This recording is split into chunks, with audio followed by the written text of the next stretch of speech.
What's going on, ladies and gentlemen, saints and ain'ts, and welcome to Two Piece and the Biscuit, a part of the Lactic Acid Network.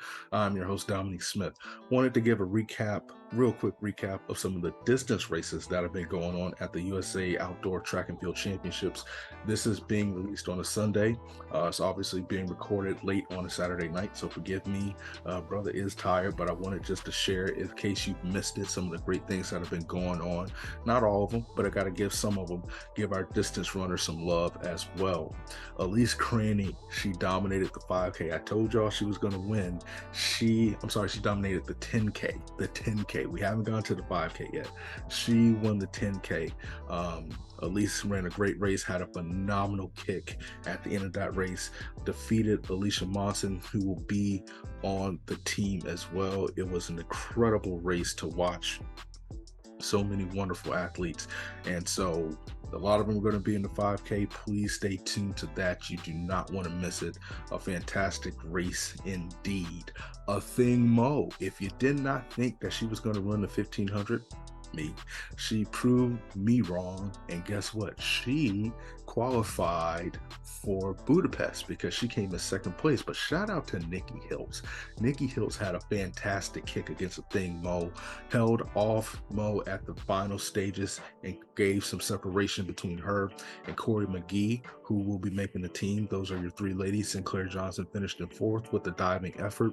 And so if a thing Mo decides not to run the women's 1500 and focuses on the 800 like she says, then Sinclair Johnson makes that team. But listen, I'm trying to tell y'all, thing Mo, she can do something in the 1500. She showed me a lot. She turned a skeptic into a believer. Bobby Kersey knows what he is doing. On the men's side, Woody Kincaid, he won the men's 10K on Friday night. On Thursday night, alongside finishing second was Joe Klecker and then Sean McGordy, who will be chasing the time. So it's very complicated how they do things when it comes to the qualifications, but that is your 10K team for now. Moving to the 1500 for the men's. For the men's, we are looking at Yared Naguse dominating. He won the men's 1500 with a fantastic performance. His time was 3:34.90. Joe Boscom from Washington and Cole Hawker made up the rest of the field, who will be representing. I know Boscom has to get the standard, Hawker has the standard.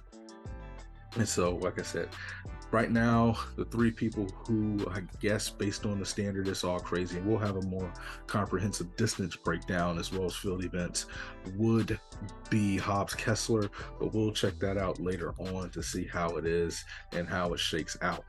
In the women's 3,000 meter steeplechase, Chrissy Gear. How about Chrissy Gear from Hoka Elite? She ran a personal best of 9:12.81 to make the team. Emma Coburn was in second, and Courtney Wayment rounds out the team that is headed to Budapest in that race. And for the men, Kenneth Brooks from BYU, 8:16.78 for a PB, and he makes the team. Bernard Ketter, Isaac Updike finishes third. And so, listen, that's your team. It's gonna get complicated because everybody's qualifying, and I sound like a broken record by now saying it just depends on the standard. It's this jacked up system that World Athletics has created, in my personal opinion. We're definitely going to get deep into that, but that is a quick distance highlight. Guess what? There's more action to come tomorrow. We got the 5K. I got ahead of myself, but we have the 5K. We have the 800 meters for the men and the women. On the sprints, we have the 200 meters. We have the 400 meter hurdles for the men and the women. We also have the men's 110 meter hurdles, and y'all, that action is crazy so far. So please trust and believe. You do not want to miss out on that. You do not want to miss out on some of the awesome field events that are going on. Comprehensive breakdown, full breakdown coming soon. But I want to hear your thoughts on the distance races. I know I missed out on some picks, but are you surprised by any of the Team USA members who make up the team so far on the sprints and specifically in the distance for this episode? Let me know your thoughts. Love, peace, and chicken grease. If you like what you're hearing, subscribe to the YouTube channel. The TikTok channel, Lactic Acid with Dominique Smith, is where you can find us. Appreciate you guys. We'll catch you next time. Brothers got to get some sleep. Hope you do the same. Got to get ready for the action later on.